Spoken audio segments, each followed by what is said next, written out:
There are lots of different ways to communicate, and lots of cultures have different norms in regards to communication. When teachers learn these norms, teachers can prevent misunderstandings in communication. More than half of all communication is done non-verbally. It's important to know which countries have a high context in their communication or which countries have a low context in their communication. Higher context relies heavily on nonverbal cues. Lower context relies heavily on verbal cues. If you look at the graphic, you can see that Asian countries, Asian, Arab, South European, African, and South American tend to have a higher context, which means they rely heavily on nonverbal cues.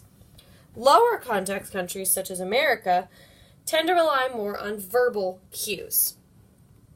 There are lots of different forms of nonverbal communication. This includes eye contact, touch, gestures, physical space, facial expressions, posture, and paralanguage. So it's important to reinforce the cultural values of your students.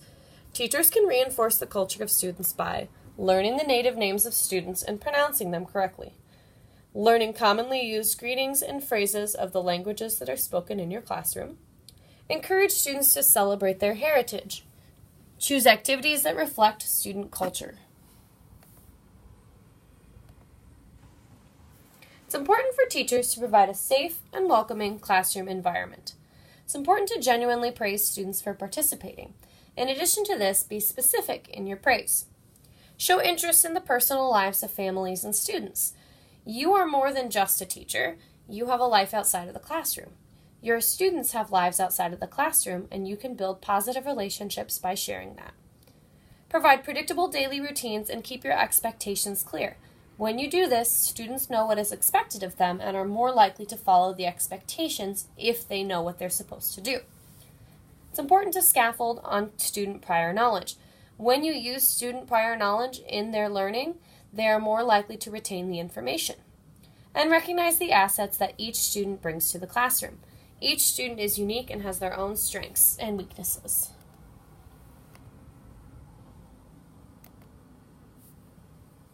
It's important to create positive and productive relationships between home and school. There are lots of ways that teachers can do this. One way is to visit the homes of CLD students. Make sure you share successes with parents and guardians. Make sure you contact them when something positive happens rather than only contacting them when something negative happens. If you maintain constant contact with home, you're going to build better relationships with the families. Make sure you involve parents in their child's learning and language process.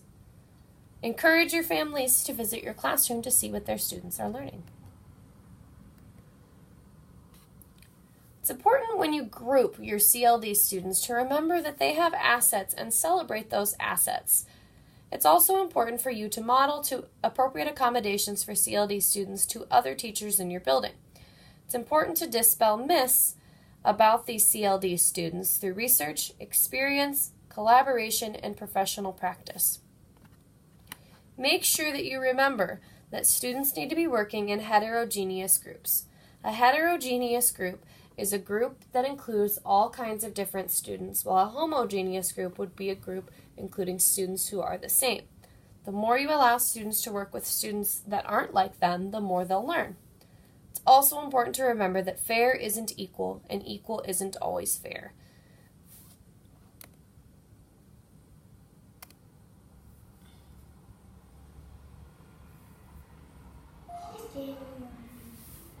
February, March, April, May, June, July, August, September, October, November, December.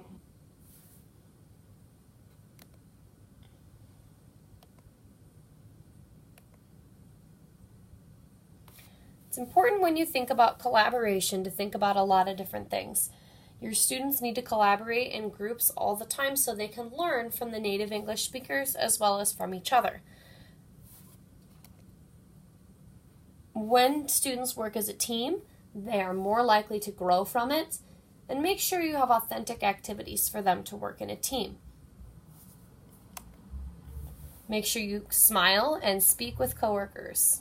So it's important to remember that success can be found through all of these things right here.